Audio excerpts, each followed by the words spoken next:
You do not know where your decisions come from. They pop up like hiccups. And when you make a decision, people have a great deal of anxiety about making decisions. There's this guy farmer, who ordered a help man to come in, and found he was an extraordinarily efficient worker, because the first day he put him on sawing logs, and he sawed more logs than anybody had ever sawed. It was fantastic. But it was all done in one day. So the next day he put him on to mending fences. And there were all kinds of broken fences around the farm, and in one day he had the whole thing done. So he thought, what am I going to do with this guy? So he took him down into a basement and said, look, here are all the potatoes that have come in from this harvest. And I want you to sort them into 3 groups. Those that we sell, those that we use for seeding, and those that we throw away. So he left him at that. At the end of the day, the laborer came back and said, well, that's enough, mister. I quit. Oh, he said, you can't quit. I've never had such an excellent worker. I'll raise your salary. I'll do anything to keep you around here. I said, no. It's all right mending fences and chopping wood, but this potato business is decision after decision after decision after decision. So when we decide, we're always worrying, did I think this over long enough? Did I take enough data into consideration? And if you think it through, you find you never could take enough data into consideration. The data for a decision in any given situation is infinite. So what you do is, you go through the motions of thinking out what you will do about this. And then when the time comes to act, you make a snap judgment. I mean, I'm speaking a little extremely, making some fun of it and so on, because after all, we do occasionally get the vague outlines of things and make a right decision on rational grounds. But we fortunately forget the variables that could have interfered with this coming out right. It's amazing how often it works. But warriors are people who think of all the variables beyond their control and what might happen. So then when you make a decision, and it works out all right, I think very little of it has much to do with your conscious intent and control. But somehow or other, you are able to decide and control things more harmoniously if you delegate authority. That's why very great businessmen are those who can delegate authority, trust others to work for them, because those are people developing businesses on the same basic structure that is fundamental to a living organism, delegation of authority. It loves and nourishes all things, but does not lord it over them. And you see, then, what is happening is this. The more you let go of it and trust it, as if it were quite other than you, the more you realize the inseparable identity of self and other. To go back, if you try to find the identity of self and other by subjecting other to self, no go. If, on the other hand, you find it through giving self, that is control, over to other, and trusting that, you may make a mistake. You may make a bad gamble. But in the long run, you're acting on a principle which has the backing of evolution. This is the way biological evolution goes on.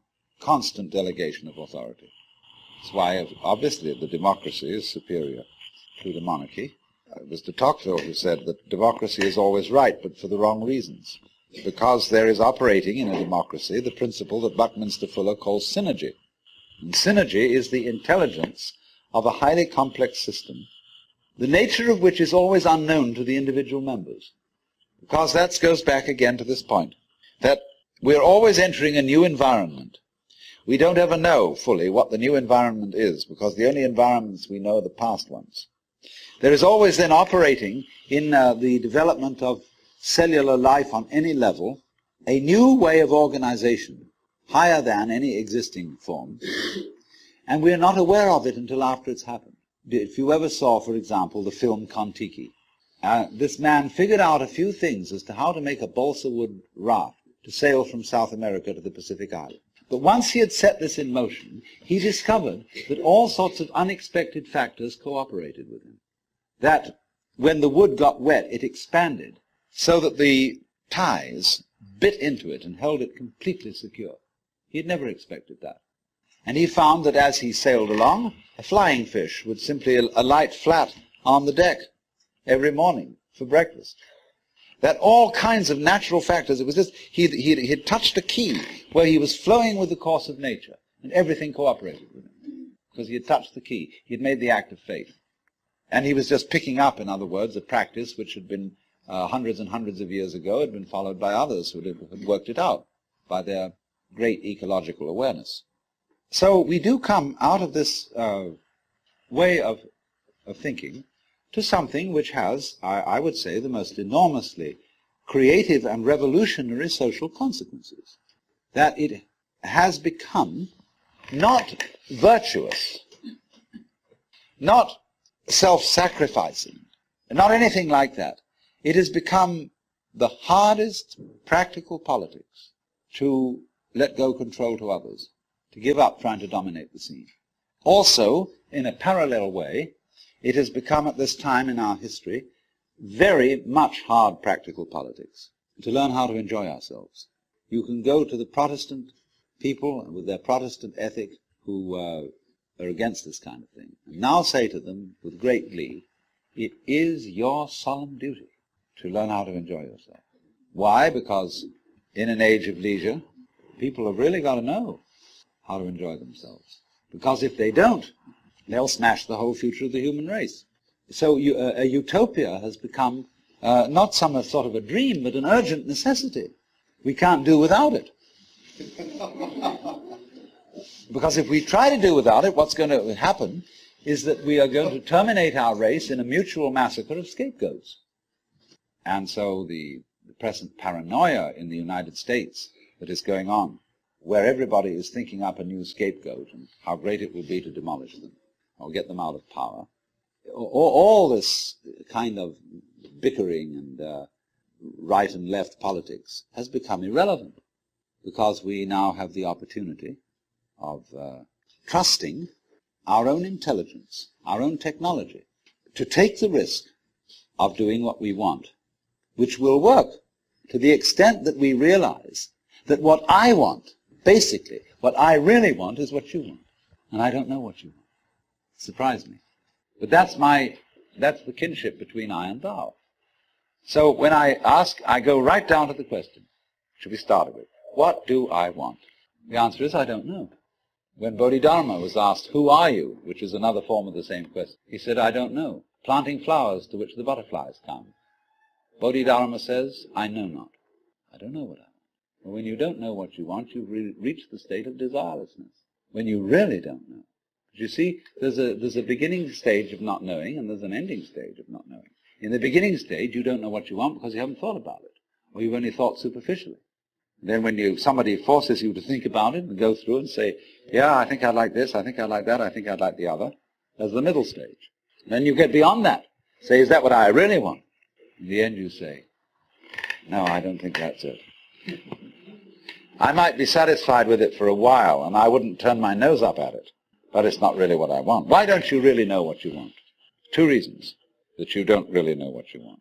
Number 1, you have it. Number 2, you don't know yourself, because you never can. The Godhead is never an object of its own knowledge, just as a knife doesn't cut itself, fire doesn't burn itself, light doesn't illumine itself. It's always an endless mystery to itself. I don't know. And this I don't know, uttered in the infinite interior of the spirit, this I don't know, is the same thing as I love, I let go, I don't try to force or control. It's the same thing as humility.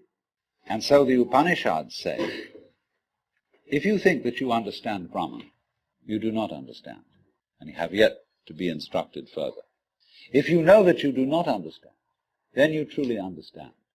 For the Brahman is unknown to those who know it, and known to those who know it not. And the principle is that any time you, as it were, voluntarily let up control, in other words, cease to cling to yourself, you have an access of power. Because you're wasting energy all the time in self-defense, trying to manage things, trying to force things to conform to your will. The moment you stop doing that, that wasted energy is available. And therefore, you are, in that sense, having that energy available, you are one with the divine principle. You have the energy. When you're trying, however, to act as if you were God, that is to say, you don't trust anybody and you're the dictator and you have to keep everybody in line, you lose the divine energy. Because what you're doing is simply defending yourself. So then, the principle is, the more you give it away, the more it comes back.